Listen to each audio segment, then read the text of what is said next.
Ay Sumayyaa Saidoo dhugaa rabbii Saidoo irraa isinuma taphattee Ayyuu irraa isinuma taphatteeti bara. Keetuma ta'e jireenyi Saidoo fi Ayyuu gidduu jechuudha Sumayyaan. Wallaahi Sumayyaa kana waa baay'een ajaa'ibfadhe. Hojii isin hojjettullee hojii dhiiraati malee hojii dhalaa miti. Akka dhiiraatti kutattee deemtillee yeroo deemtu baay'een ajaa'ibfadhe Sumayyaa kana dhugaa rabbii dubbachuuf. Maaliif yoo jettan gaafa Ramadana keessa jechuudha sooma keessa jechuudha nama biraa fakkaattee ijaabii uffattee mana Ayyuu seentee irraa nyaattee irraa dhudde garaatti boodee waan isin qabdu irraa nyaattee kaatee iccitii garaa Ayyuu keessaa guurrattee baate. Eegadda maallaqa fixee jettee gara hojjettan deebi'e jettee gara Yamanii eegguusin saafarteettu bunniin intalleesiin kuni Saidoo waamtee jaartiin kee shagaalaa dullattiin sun maarree jettee rabsitee turte.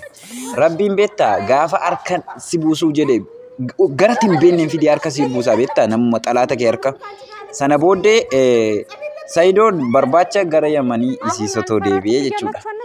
Ayyuun immoo giiftii lafeen keenya immoo gaadde adde Barakiinaa jetti isinuu Sumayyaan beektanii adde Barakiinaa jetti.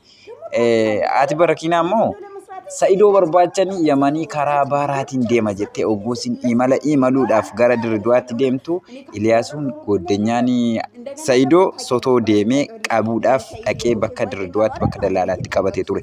Saidoo diddee ture maannoo Iliyaasuu diddee turte yeroo sanatti Iliyaasuu marra gonkumaa sotoon deebi'u jettee turte. Kana gidduudhaan Sumayyaan maal goote geelee hiriyoota sii warra Itoophiyaa keessa jiranutti dawwalteeni Ayyuutti dawwalaati beeksisa wayii jira birrii 200 atii fi bunniin hin barbaadamtu jedhaanii jette. Iliyaasuudha Ayyuu kadhataa jiru sagalee itti godhamee Ayyuu beeksisa wayii jira akka bunniin hojjettanu beeksisa kana hojjettanii qarshii 200 fudhattanu isin barbaadamee ture jennaan. Isa sila Iliyaasuu sotoo galuu didaa jirtu ennuma maallaqa sana dhageessu na sotoo kaatee jedhe Iliyaasuun illee viidiyoon sun illee lafa jira jechuudha. Attaa kaleessayyuu viidiyoo irratti hojjetee Iliyaasuun nuti Ayyuuni birrii jaallatti malee wanni isin jaallattu tokkittiin hin jiru jedhee afaan Amaaranyaatiin afaan Oromiyaatiin dubbatee ture. Akkuma sana gara Adaamaatti oguu deebiteettu haadha qaxaroonii beeksisaa sun ga'eega. Qaxaroon beeksisaa sun geenyaan intalli goddenyaan Sumayyaa kun itti dawwaltee qaxaroon keessan haadhaa kottaa jetteen. Oguu jarri dhaqanii nu isin maanni beeksisa hojjechuu fette gaa saree lafeen irraa dhume fakkaatanii bunniinii fi maannoo Ayyuun lafedhaa gaa wanni qilleensi silaa fuudheeyyuu buguu wayii keessa bubbuusu. Maal kun lafeen kun hin jedhe malee keessattuu bunniin isin akkanatti daafichoodhaan ofirratti fincaantu kun innaa lillaahii wa innaa ilaahi raaji'uun. Dhaqanii gaa oguu jarri dhaqanii jedhanu manatti ol galchitee kursiin isinii fidaa kursii kana irratti hojjettu jetteeni kursii irratti teessiftee kaatee dhattee shaantaa keessaa iskeerbii yookaan marata fiddee fi kanaan waliitanii kanaan akkasitti beeksisa waan akkasii hojjettu jetteen. Hayyee jettee bunniin maannoo Ayyuu iite. Ayyuu yeroo iitee kaatu Ayyuuni maannoo bunni immoo intalli isin geelee numti Sumayyaan sun qabdee iite. Sana booddee osoo namni isin daffaru tokko isinitti dhufe dhiira raasa ta'uu dubartii raasa ta'uu utuu namni isin daffaruudhaaf isinitti dhufe akkamitti baatu akkasitti waan jetteen. Sana booddee asofsiiftee waa'ee Sumayyaa fi Saidoo irraa gaafattee waan adda addaa jetteeni kaate. Sana booddee sabiraayibii jedhan sana qabdu jetteeni Sumayyaa gixxeem itti goote gaafittee ol.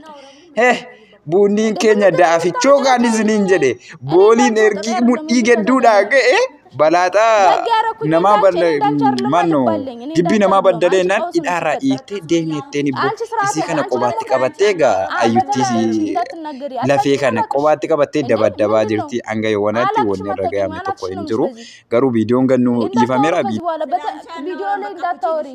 እንዳታወሪ ስለኔ እኔ ለምን ታውቃላችሁ እዚህ ቤታችሁ ድረስ ያገኘዋችሁ ውጭ ላይ ምን እንደማረጋችሁ እንድታውቁ ፈልጌ ነው። እሺ ቤታችሁ ድረስ የመጣሁት ስለዚህ በተለይ አንቺ ከዚህ በኋላ ስለኔ ብታወሪ ቤት አይደለም አንቺ ነው ያርገኝ ምን እንደማረግሽ ነው የማውቅ። አሁን አንድና ስለኔ ማውራት ታቆማላችሁ። በተላችሁ ስለኔ ማውራት ታቆማላችሁ ወይስ እዚህ ጋዝ አርከፍክፌባችሁ ለኩሻችሁ ሊድ ወይስ አናታችሁ ልበላችሁ? አናወራ አዩ ደግሞ ብቻ እንዳልመስላችሁ እሺ።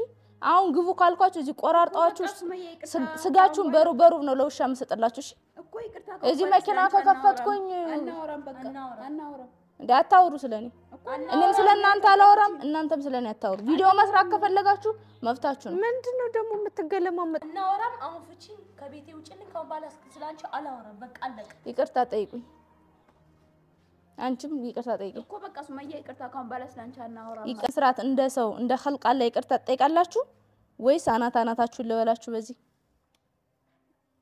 በቃ ሱመያ ይቅርታ በተለይ አንቺ ፊትሽ ራሱ ይሁን ሙጥ ነገር ነሽ እንዴ ነበር ማለት አንዴ ምንድነው አንቺ ምን አገባሽ እሷ ነች ያወራች አንቺ ተሞጣሙጂ አንቺ ሰውን በመማታት ነው የምታምኙ አንቺ በመሞጣመጥ ምን አይነት ጓደኛማቾች ናችሁ ይቅርታ አልሽ አይደለ በቃ ይቅርታ በስነ ስርዓት በሉ ይቅርታ በስነ ስርዓት ትሉኛላችሁ አትሉኝም ወይ በቃ አሁንስ በዛ አንልሽም በቃ አንልሽም አንቺ ብረምታ ትሞጣሞጪው ይቅርታ ብዬሻለሁ እኮ አሰማሽ መጀመሪያም ይቅርታ ብዬሻለሁ እኮ አንቺስ በቃ ይቅርታ አድርጊልኝ ሱመያ ካሁን ባላስ ላንቺ አላወራም እሺ ለነገሩ አንቺ መመታት የምትፈልጊ አይደለሽም ፍቻት እንደው ፍቻት ተፈትቻለሁ ብለሽ ወራጫለሁ በዚህ ሚስማር ይኸውልሽ እንዲህ ነው የምጠልዝሽ እሺ ወራጫለሁ ታይሽ ሚስማሩ ነው እንዲህ ነው እሺ ማንግላሽን ማወልቅልሽ በዛ ላይ ደግሞ ብቻዬን መስዬሽ እንጣጥ እንዳታርፈሽ ተቀመጪ እግሯንም ፍቻት ተነሽ አሁን አንቺ ተነሽ ወደ ዘይጂ ተነሽ ወንበሩ ላይ መነሳት አቃተሽ ቀዝነሽ እንዴ ተነሽ ሽንታ ወደ ዘይጂ በቃ ተነሽ እንዴ ረጅም ሰዓት የታሰረች አትመስልም እጇ እንዴ